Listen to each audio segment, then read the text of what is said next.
doing something that you're really good at is one thing, but doing something that you love is a whole nother thing.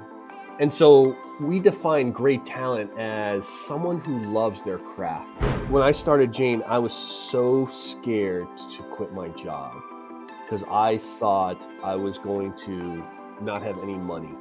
It's not the CEO, it's not a logo, it's not a plaque on the wall with like words of values. It's a feeling. We're not looking to hire the best engineer. We're not looking to hire the best salesperson. We're looking to hire the right people.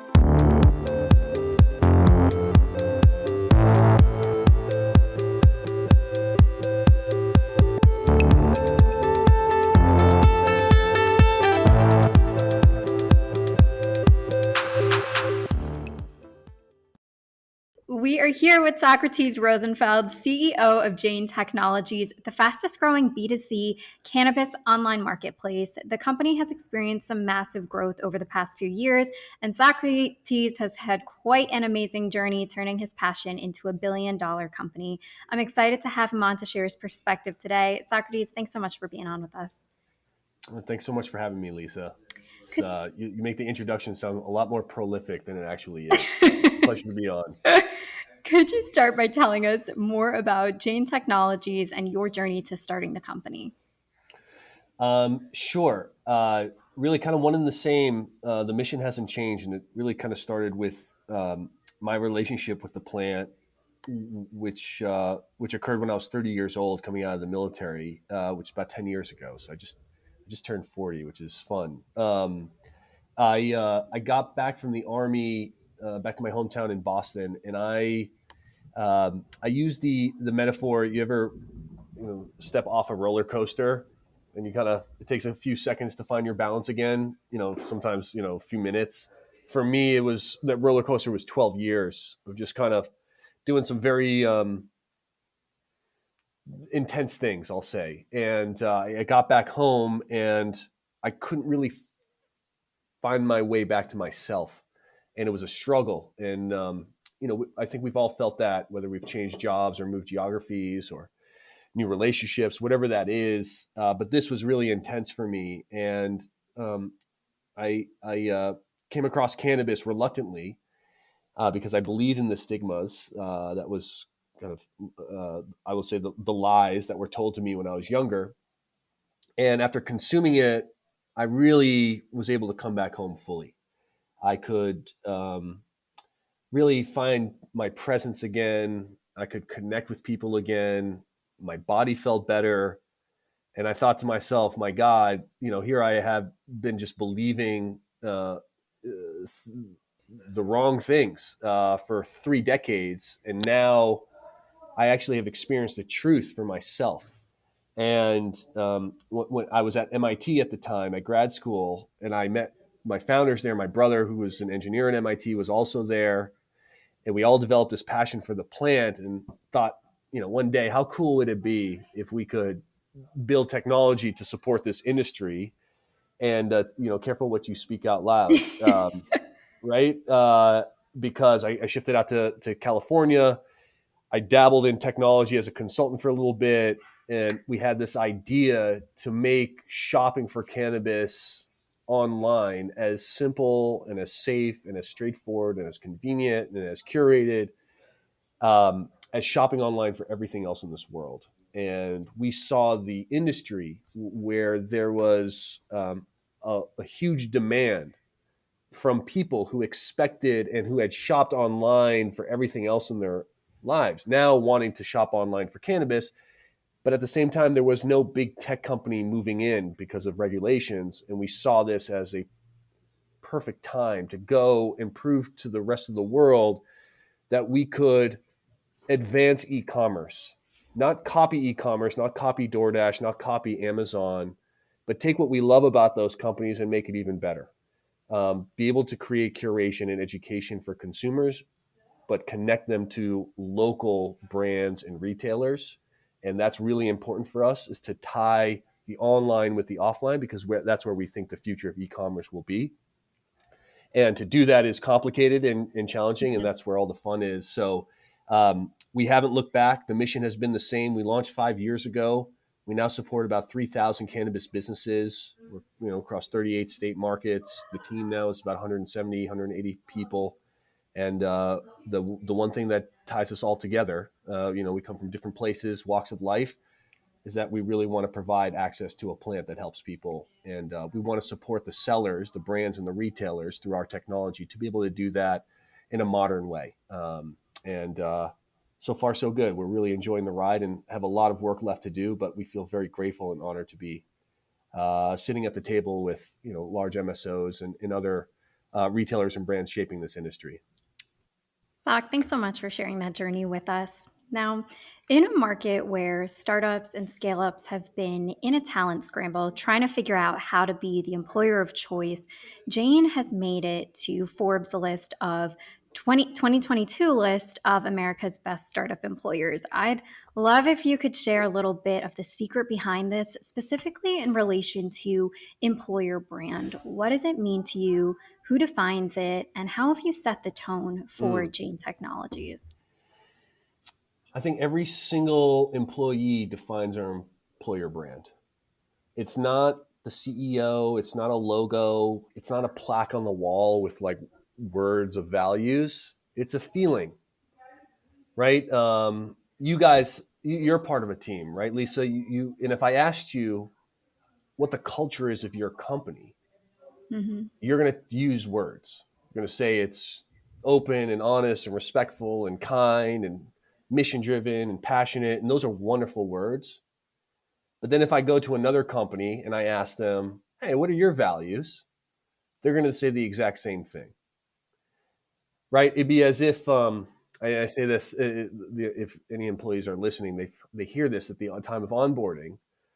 If I go and ask what's your family like, Lisa? And you're going to use words, and those are wonderful, hopefully wonderful words. Maybe some families not so much. I get it, but it's not until I'm sitting at the dinner table with your family, or at an event, a birthday party with your family, or something like that, and I'm feeling what it's like to be there. Now I get your employer brand, right? Now I get your values. It's a feeling, not a word. And so we try to, number one, um, create a space where you can feel and not force a feeling, um, which is important because you in the army you're forcing a lot of feelings. You go to the army and you're gonna be like, okay, everybody is looking the same, saying the same thing. Cool, they have forced that. We don't do that. We allow people to be themselves because that's what we want. We're not looking to hire the best engineer. We're not looking to hire the best salesperson. We're looking to hire the right people. Mm. And those are the ones, when you meet them, there's a feeling there. And we run through a very arduous interview process, 5, 6, 7 interviews deep for that very reason. So that by the time the candidate gets to speaking with me and I interview everyone, final candidates, they have a good feeling about the company. It's not who is our investor and how much money we raise and what's the value prop and where we're going to be in our 5-year plan.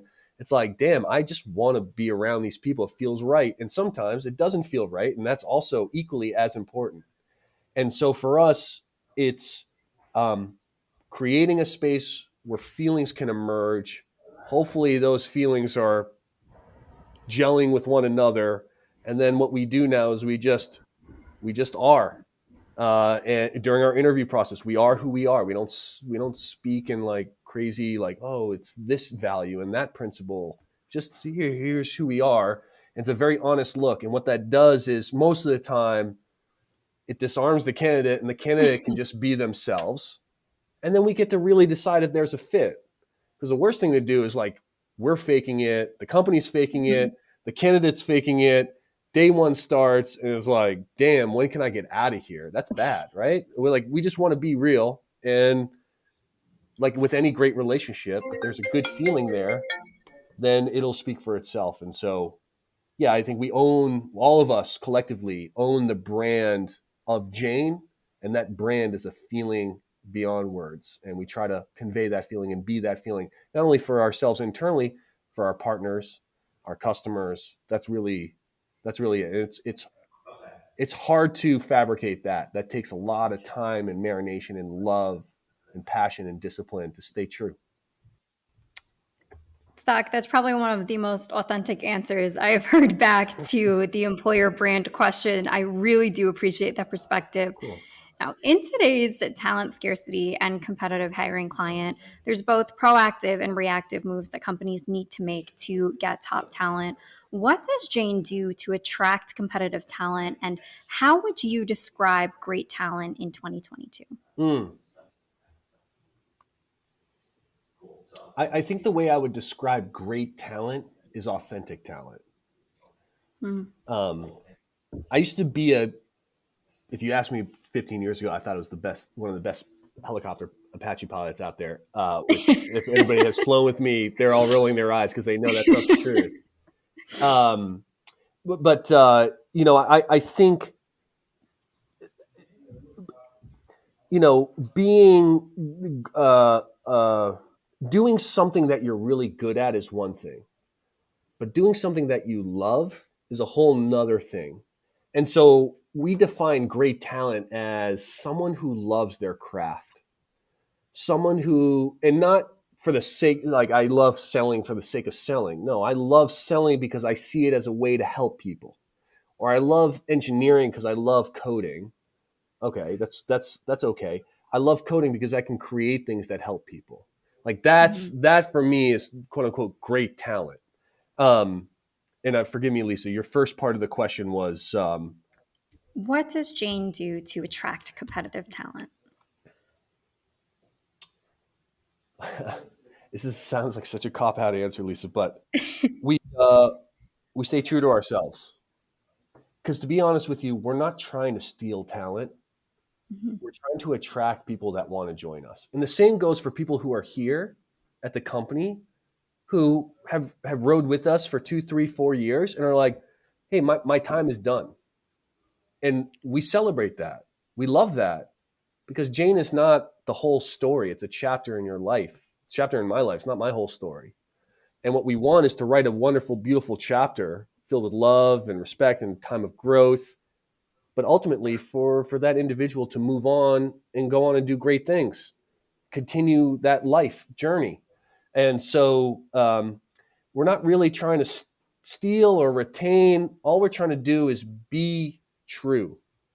And if that excites people and gets them wanting to join us, wonderful. If that doesn't, and that repels them, they're like, "Hey, you're talking about love way too much, dude. Like, let's money." Cool. Like, hey, this might not be the place for that individual, and honestly, that's equally okay, right? I'm sure we've been in relationships where at the time breaking up was like, damn, really, I don't want to do this.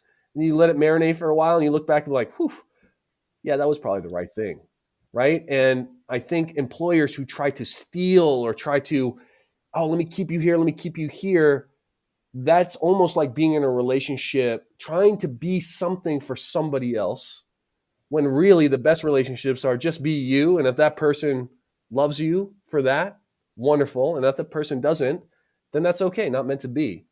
Um, and that's how we've handled our business. And we've attracted the right people on that who's our feeling jams and vibrates with their frequency, and they're like, yeah, I like this, I want to be a part of this. That's great. And there have been a lot of people who have been like, nah, dude, I'm not digging this, and that's okay too.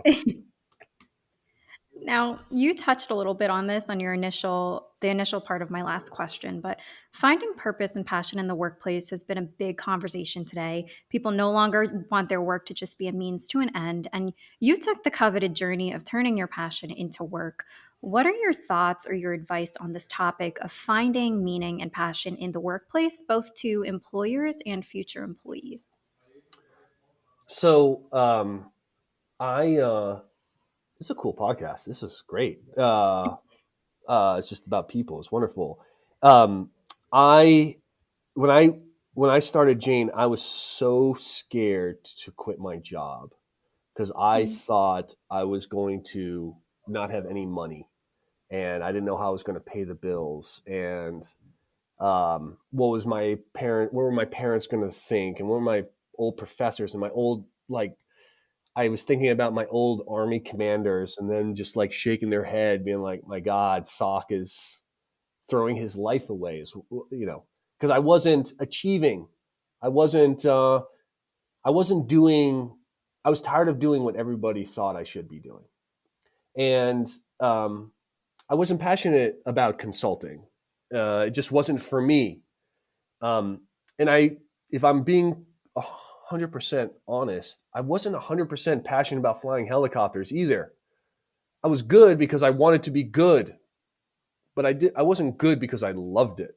And I met some pilots who were like from the age they were 5 years old. They knew they wanted to fly, and they loved it, and they're still doing it, and they're wonderful pilots. So I quit my job. I was making no money. I was burning through my savings, and I felt more free than I have ever felt in my entire life, Lisa, because I was, for the first time since I was a young child, I don't even know if I was able to do it as a young child, to be honest with you. I got to talk to my mom. But I was able to like pursue what I wanted to do. It was just coming out of my heart. I was just like, fuck it. I don't care if I go broke. Sorry for swearing. I don't care if I go broke. I don't care. I just want to do this. This is what feels right to me. And not only did I feel more free, I worked harder than I had ever worked. And I'm a pretty hard worker, but it didn't feel like work. It was it was a labor of love. I would, if you knew me in school, you'd be like, wow, this dude actually cracked a book. Like I was building a business plan, I was doing financial models, and I was doing product design for no other reason, not to try to get an investor, not to try to make Forbes, not to do any of that, just because I love this idea of creating Jane. And so I know it sounds hokey, and I'm not saying it has to be so like black or white, like quit your job tomorrow and pursue your passion, Right. but don't let your passion die. Hold on to that, Yes. protect it like a flame, like a little fire, and grow that, and blow on it every once in a while and put some more tinder on that thing and watch this thing grow. Because if you fan the flames of your passion, it will fuel you for life. You will be great at it. There are too many people who are so talented, in my opinion, wasting their time being good at things that people think they should be good at versus being great at the things that they love. And the money will come. And I'm speaking from a place of privilege. I understand that. And I'm not saying, hey, I got to put food on the table. Okay. But you can put food on your table and also pursue your passion if you love it. So that's all I'm saying, and watch where that goes. So yeah, I'm so grateful that I had a support system. First, starting with my wife, who said, she's a massage therapist. She said, "All right, screw it, do it. Yeah, let's burn through our savings, but man, you're finally alive, and you hadn't been alive for a very long time since you got back from the army." And now I'm back home, and it's good. And that's all we're trying to do is create a space for people to pursue that which they're passionate about here at Jane. And if we can do that, that's a beautiful formula, because you have engineers creating unbelievable things. You have designers designing beautiful things. You have people going the extra mile in sales and account management, not because I'm telling them or not because we have a dry Mhm. cleaning service for them, but because they're able to do what they love to do for a mission that they believe in, working with people that let them be them. It's a very simple formula. It's hard to get right, but it's simple. Such a passionate, motivational answer. I do appreciate that so much. I also love that you touched on the fact that sometimes that fear of disappointment or guilt or other people's expectations can block what you already know, where you already know your passion can take you. And I think that even when people do have the resources and the ability, it's that little fear, the little guilt of wondering what is everybody in my life going to Mm. think that stops them. So I appreciate that perspective so much. Now, over the past few years, we've seen a power shift in the job market from employers to employees, where talent can feel free to define the expectations that they have of their employer just as much as employers can lay out what they expect from their employees. What are your expectations of your employees, and what do you believe their expectations are of you, especially as a CEO today? Um, their expectations of us is that we will provide psychological, emotional, physical safety. That is a hard, which is, in my opinion, should be table stakes. But in this world, I've come to realize I have had a very limited time. I think my ignorance is almost bliss, where I haven't been part of the corporate zeitgeist for a very long time. So I don't know corporate.